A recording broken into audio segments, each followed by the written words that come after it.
bienvenue à toutes et à tous. Christina Silvero au micro pour cette édition d'Escale, deuxième volet portant sur le parcours de Leila Zerougui à l'ONU.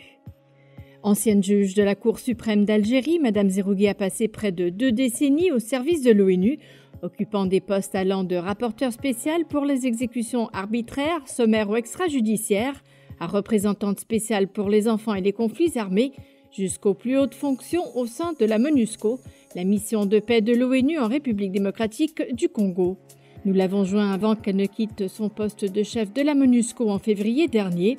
L'occasion de lui demander de partager les moments forts de son parcours et de nous dire à quel moment elle a senti qu'elle avait le plus d'impact. C'est des fonctions différentes et chaque fonction, elle a des satisfactions bien évidemment, et quand on est dans une fonction, on est tellement pris par cette fonction qu'on ne voit que ce qu'on peut engranger de ça. Mais moi, je vais faire peut-être le lien entre les trois pour dire que j'ai travaillé d'abord en tant que défenseur des droits de l'homme. J'étais rapporteur spécial, comme vous le savez, mais dans ce rôle-là, c'était beaucoup plus le plaidoyer. Comment convaincre des États souverains à stopper les violations, à protéger les gens contre la détention arbitraire, contre les procès inéquitables, contre l'injustice au lieu de la justice.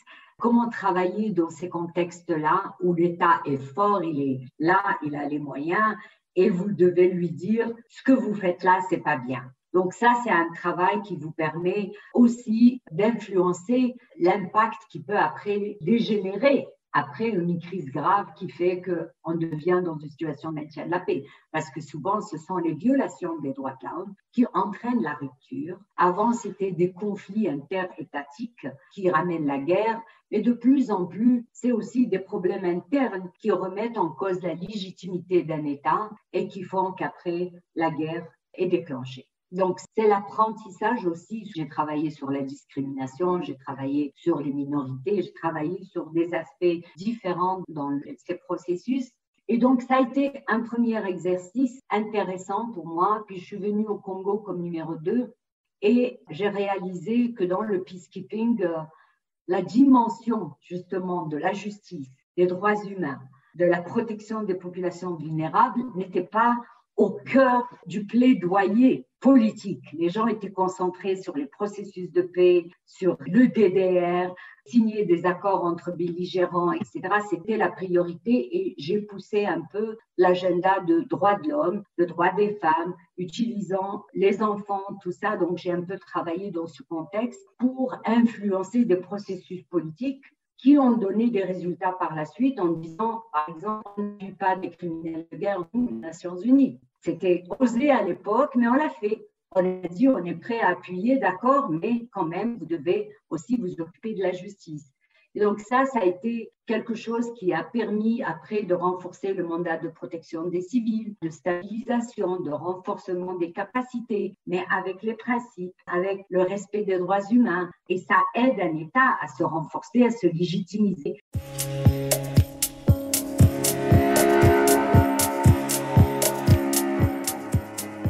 Et puis, j'ai eu la chance d'être sur les enfants et les conflits armés. J'adore ce mandat, je trouve que c'est formidable. Pourquoi?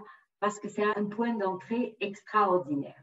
Vous avez les gens, ils ont honte de ne pas s'occuper des enfants. Donc, ils vous ouvrent la porte. Et c'est une porte qui vous permet de travailler sur des choses qui sont beaucoup plus complexes et qui ne seront pas faciles s'il n'y avait pas ce point d'entrée. Et donc, pour moi, c'était d'abord d'insister sur l'importance de la protection des enfants parce que c'est le futur de chaque nation. C'est ça, justement, la légitimité, la réconciliation, parce qu'il n'y a pas pire pour un parent, pour une nation, que la génération future est traumatisée, est punie, est sanctionnée, est tuée, est blessée. Donc, c'était un moyen qui nous a permis de travailler sur les 6 violations graves qui affectent les enfants dans le conflit, ajouter les listes, lier le listing pour les violations contre les enfants avec les sanctions. Et tout ça, en même temps, on dit aux États, ce n'est pas pour vous punir qu'on fait ça, c'est pour vous demander de faire des efforts. Et si vous voulez faire des efforts, on est là pour vous appuyer. Donc, je pense que ça a été aussi quelque chose qui permet de donner des opportunités et d'utiliser un outil que personne ne peut contester. Personne ne peut vous dire « je m'en fous que les enfants soient tués ». Personne n'osera dire ça.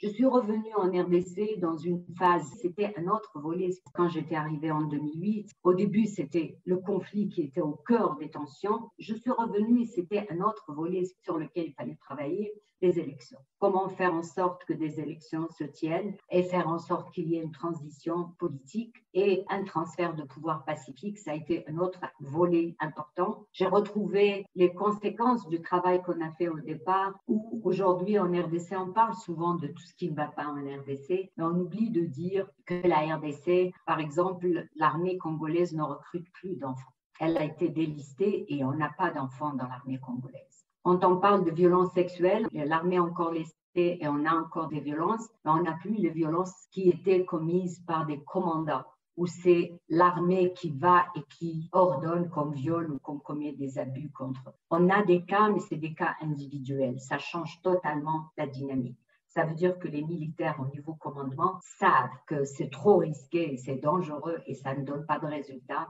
Et c'est pas payant et ils le font pas. Donc, ce sont ces progrès que je retrouve quand je reviens et je vois qu'on peut continuer à renforcer quand on voit que des généraux, des colonels, des commandants, des chefs de groupe armé, le dernier c'était Tcheka, qui sont condamnés par la justice congolaise. La justice militaire en plus, ce n'est pas rien parce qu'il y a beaucoup de pays qui ne le font pas encore. Donc ça, ce sont les résultats. Mais bien évidemment, je n'ai pas la prétention de dire qu'on a réglé tous les problèmes. Et je n'ai pas la prétention de dire que ce qu'on voit, c'est grâce à nous.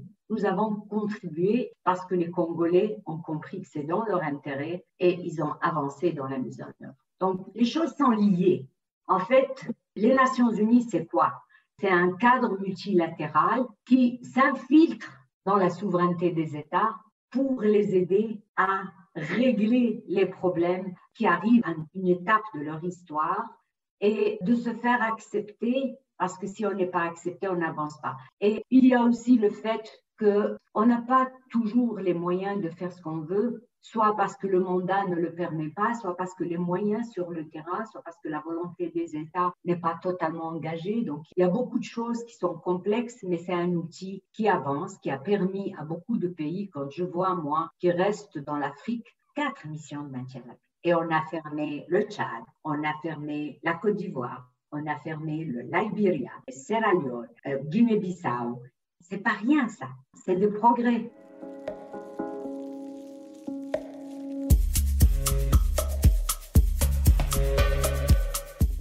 Est-ce que vous avez des conseils pour les femmes qui envisagent de travailler dans le maintien de la paix? Je pense que c'est une question extrêmement importante parce que ce que nous avons essayé de faire depuis des années, c'est de changer cette perspective où on pense que le peacekeeping, c'est la guerre, c'est les hommes, c'est les militaires. C'est ça, le peacekeeping. Et nous avons travaillé les dernières années pour dire d'abord qu'une mission de maintien de la paix n'est pas déployée pour faire la guerre. Elle est déployée pour faire la paix, pour aider les gens à régler les problèmes par la négociation, par le dialogue, par la justice, par la réconciliation et pas par la guerre. La guerre, c'est la dernière solution.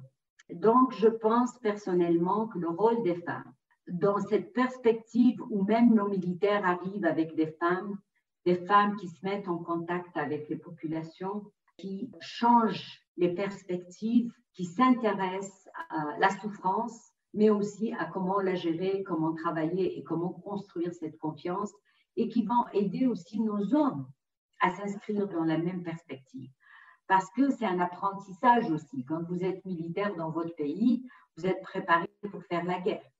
Et c'est important que quand vous venez dans le peacekeeping, qu'on vous prépare pour autre chose. En plus de cette capacité de pouvoir réagir par la force si c'est nécessaire, et c'est uniquement si c'est nécessaire. Parce qu'on ne vient pas dans un pays pour tuer.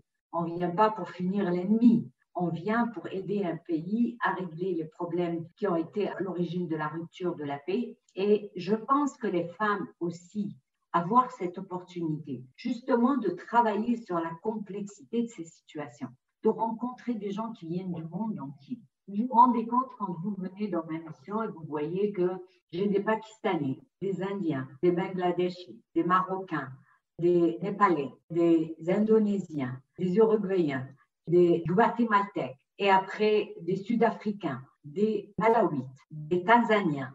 Je ne parle que des militaires. On va dans la police et on va trouver des Sénégalais, des Tunisiens, des gens qui viennent d'Europe. Après, on va parler des civils et c'est la même chose. Et regardez juste le leadership. Je suis algérienne, j'ai un adjoint américain, j'ai un autre australien, j'ai un chef de PAD qui était du Bénin.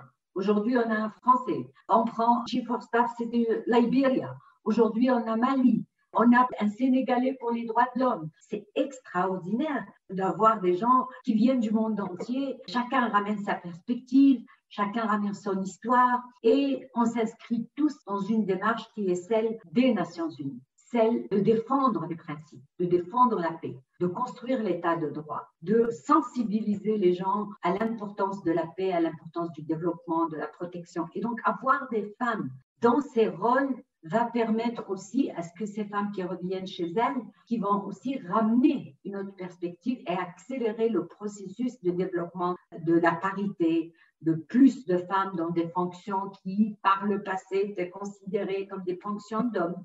Pour moi, c'est vraiment une chance le peacekeeping, parce que vous avez cette chance de rentrer à l'intérieur d'un État souverain et de travailler sur des fonctions régaliennes de l'État, travailler sur la justice, sur l'armée, sur la police, sur le pouvoir, les élections, le transfert. Tout ça, vous vous rendez compte de cette chance que vous avez en tant que femme de pouvoir faire ça, de pouvoir après revenir chez vous, vous pouvez affronter n'importe quelle situation et vous êtes en mesure de aussi aider d'autres femmes à aller de l'avant. Nous, par exemple, cette mission, vous savez qu'elle a joué un rôle important dans la jonction entre les militaires et les civils.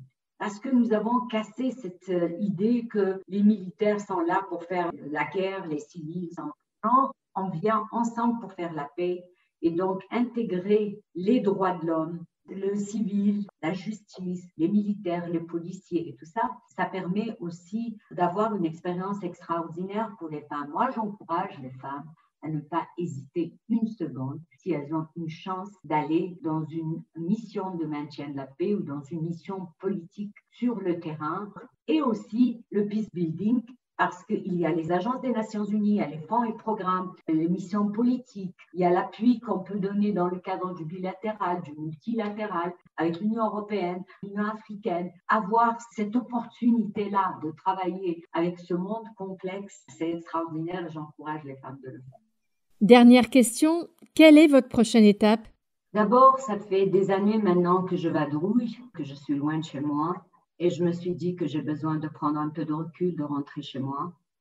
Je pense que le Covid a ajouté parce que ça fait une année que je n'ai pas pu rentrer à cause des frontières fermées de mon pays.